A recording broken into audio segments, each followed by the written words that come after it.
Hi, y'all. Hi, everybody. Happy spring.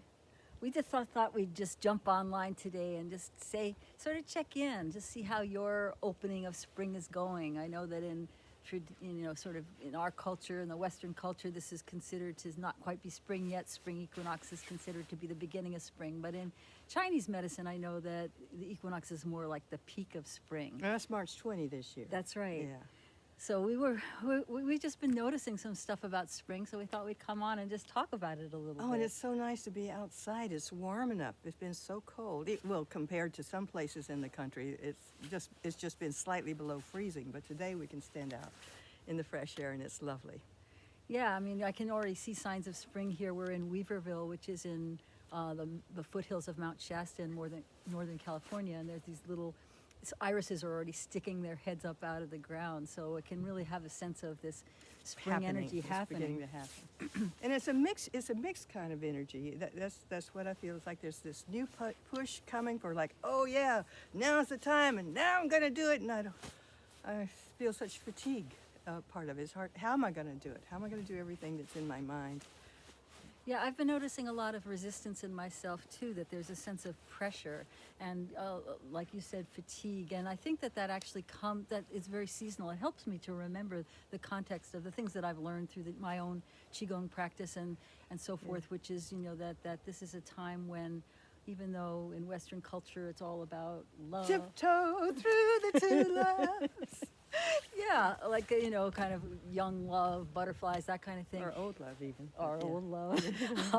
That it's a time actually of pressure where there's a sense of pushing through resistance. And in traditional Chinese medicine, it's connected to the organ of the liver, and the liver holds the emotion of anger or irritability. And they say when you move energy through your liver, you're bringing in kindness. And it helps me to remember that because I've been feeling so irritable lately and not even really knowing why. You concealed it well, but I've kept my distance. That's a wise thing to do. So I get impatient with myself. About, like, why am I so crabby? And then I think, oh, this is part of this sense of something wanting to come forward. I'm not quite...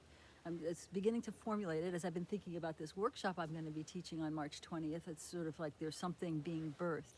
And so this is a time where there's like that time before birth, or where some birthing action is happening. So it feels a little bit like labor. And a lot of times it'll be really irritating. I remember when I was a doula for one person, she was so irritated in those last few weeks before birthing, and then as she was birthing, she was just furious about the whole process, so I think that that's sort of what's happening to us on an energetic level at this season. Feels like it to me. It's a real mix. I'm excited about one thing though that's coming forth for me this year, and that is I have the date for my hip replacement surgery. I got my cane, and I got my hip. It's this one. Yes, it's not even hurting this morning. That's a big surprise. April the 9th is my date for the hip replacement surgery, day before my birthday. So I feel like I am birthing. I don't like to think of birthing a hip, frankly, but I am birthing a sense of equanimity. I think it's equanimity. Thank you. That ability to kind of sustain through this time. I'm working on how to keep that balance so that there's not so much of the drag or so much of the push, but there's a consistent balance. I think that's so critical when we can really kind of remember that this is this time of year where we're going to feel pressure. How do we kind of put a context around it? How do we live it in a different way? I don't know, you've been doing Qigong for a long time. And I've been doing your spring workshops too, and I have to say that every year that helps me. The blossom in the spring form, and I like that it's a seated form, particularly for me this year. But I do enjoy it, and I believe that I'm looking forward to that workshop and also the classes afterward, and being with the people who join us in the Qi field, because I do end up feeling a lot calmer and a lot better prepared to be in the present moment without either the push or the pull that's at an extreme anyhow. Yeah. So you might be finding yourself feeling impatient. I'd love to hear what spring is like for you. I know that there's a story that some of you may have heard me tell before of this, that I was driving a few years ago. It was around this time of year, towards the middle or beginning of spring. I like this story. I think I know the one you're telling. About the car? Yeah, so I was driving on the freeway, and this guy was just pushing up. He was just right behind me. He was like on top of me. His car was right on top of me, and I was going at the speed limit and maybe even a little faster. And he swerved around my car, and as he passed me, he flipped me the bird, and I remember thinking, oh, there's a liver out of balance. I didn't even think of anything else. It was like, oh, okay, so that's what's happening. That's what's happening on a kind of universal level, that there's this sense of people feeling ready to go and feeling angry, quick to flare up. So if you're experiencing road rage, maybe you'll think about people's liver. It helps me for some reason to think about it in that way. I don't think about people's liver very often, but I love that story. Yeah.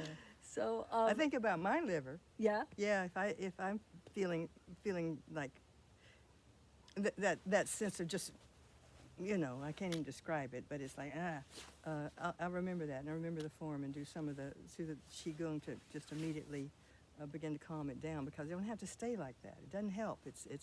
It's in the way of getting anything done to just live with that kind of session. I agree. I mean, for me, context really helps, and Qigong practice is how I really create that context for myself. So I'm excited that coming up on March 20th, I'm going to be doing a workshop where we're going to be learning some of these forms that, again, help to ease this birthing. So whatever's been gestating in you over this last period, this winter months, really starting in December or maybe even November, whatever's been gestating, ideas that you have, you might feel them wanting to push forward at this point. So some of these forms really help with that birthing process. And I've been doing the Blossom in the Spring at this time of year with you for at least 25 years now, and each time, it's like it's a similar form, but each time I get deeper into it and have more benefit from it, the more I learn from it. I love the part where you draw back to get more nurturing from your heart and then open into full blossom. I'm not going to show it because it's so much fun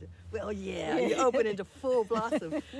So every year it's been deeper and deeper and more meaningful, is ability how to stay present and stay balanced and have joy anyway. Anyway. Yes.